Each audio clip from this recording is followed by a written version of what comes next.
Hello बच्चों, welcome to krypton classes. आज की इस वीडियो में हम लोग उन बच्चों के बारे में बात करना चाहते हैं जिन बच्चों के घर पे या उनके आस पड़ोस में नेटवर्क की बहुत दिक्कत है, यानी कि नेटवर्क काफ़ी ख़राब रहता है। या उन बच्चों के बारे में जिन बच्चों को काफ़ी डर है, घबराहट है कि कहीं एग्ज़ाम के दौरान उनका नेटवर्क या इंटरनेट मोबाइल धोखा ना दे दे।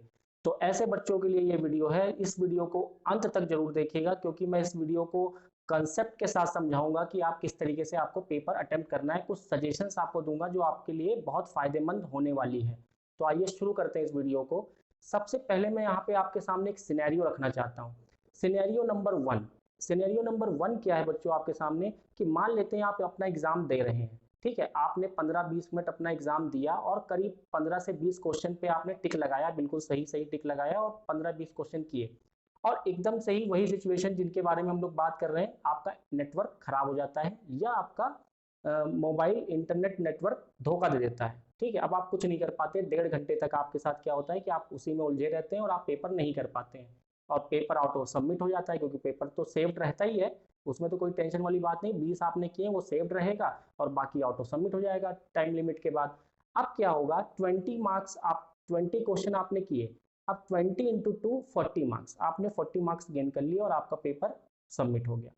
अब मैं यहीं पर सिनेरियो नंबर 2, और साथ ही साथ उसी में मेरा सजेशन भी होगा। तो सिनेरियो नंबर 2 देखते हैं। अब 2 में क्या होगा, सिनेरियो नंबर 2 में मैं आपको सजेशन देता हूं कि आपको क्या करना है, कि आपको पेपर स्टार्ट होते ही बहुत तेजी से पेपर को करना है। यानी कि जो क्वेश्चन आपको आते हैं, पढ़ते ही जो आपको आते हैं उनको टिक करना है, और जो क्वेश्चन आपको नहीं आते उनके ऊपर भी टिक करना है, यानी कि उनको रैंडम टिक करना है। कोई न्यूमेरिकल है, अगर आपके पास सॉल्व करने का समय नहीं है तो आप पहले उसके ऊपर कुछ भी रैंडम टिक लगाकर आगे बढ़ते चले जाइए।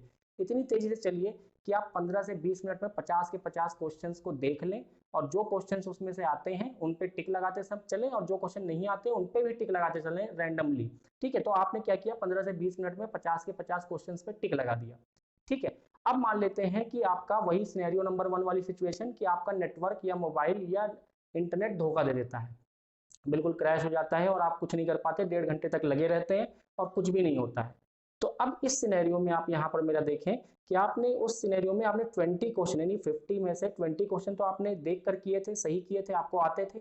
और 30 क्वेश्चन आपको नहीं आते थे, लेकिन आपने रैंडमली टिक कर दिए थे।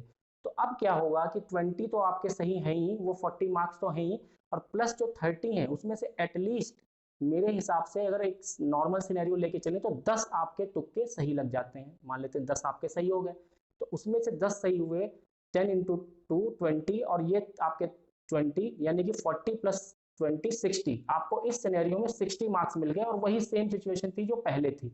ठीक है, उसी सेम सिचुएशन में आपको 60 मार्क्स मिल गए।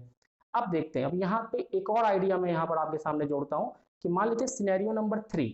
अब सिनेरियो नंबर 3 में क्या होता है बच्चों, कि आपने पेपर देना शुरू किया। ये सबके लिए, सिनेरियो 3 सबके लिए, सारे बच्चे इसको अप्लाई कर सकते हैं, इंटरनेट खराब हो या सही हो।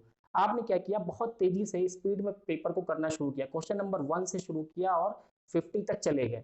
जो क्वेश्चन आपको आते थे उस पर आपने टिक लगाया, यानी कि लगभग 20 क्वेश्चन आपको आते थे, 30 क्वेश्चन नहीं आते थे, तब भी आपने रैंडमली उस पर टिक लगा दिया। अब इस केस के बाद, यानी कि 20-25 मिनट बाद आपका पेपर आपने पूरा देख लिया। अब क्या होगा कि अब मान लेते हैं इन केस आपका इंटरनेट खराब नहीं होता है, इंटरनेट साथ दे जाता है।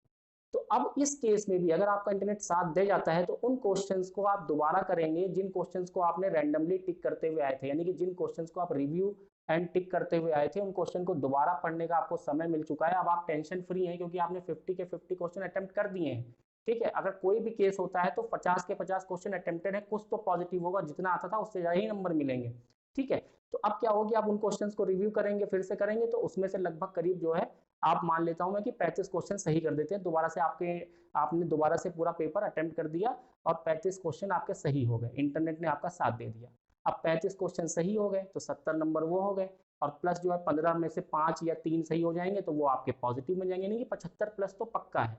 तो किसी भी सिनेरियो में अगर आप मेरे इस तरीके को अपनाते हैं, तो चाहे इंटरनेट आपका धोखा दे या ना दे, आपके अच्छे मार्क्स आ सकते हैं। ठीक है, ये एक बफर की तरह है, यानी कि आप एक बैकअप की तरह कर सकते हैं, कि इन केस कुछ हो ना जाए एग्जाम के दौरान, तो उसके लिए आप क्या करेंगे, 50 के 50 क्वेश्चन जल्दी से जल्दी, जितनी जल्दी हो सके, एक बार खुलने के बाद जितनी जल्दी से जल्दी हो सके उतना कंप्लीट करने की कोशिश करेंगे। और जिस क्वेश्चन को आपने पहले देख लिया तो उस पर टिक जरूर लगाइए।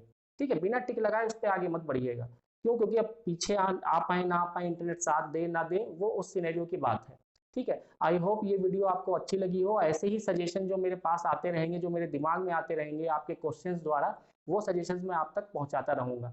कुछ बच्चों के लिए ये सजेशन बेनिफिशियल होगा, और जिन बच्चों के पास इंटरनेट, हाई स्पीड इंटरनेट है, उनके लिए कोई समस्या नहीं है, वो अपना नॉर्मल पेपर जैसे करना चाहें वो वैसे कर सकते हैं। लेकिन जिनको डर है और जिनके पास इंटरनेट की व्यवस्था खराब है, गाँव में रहते हैं, ठीक है, तो वो ये तरीका अपना सकते हैं, उनके लिए काफ़ी फायदेमंद होगा।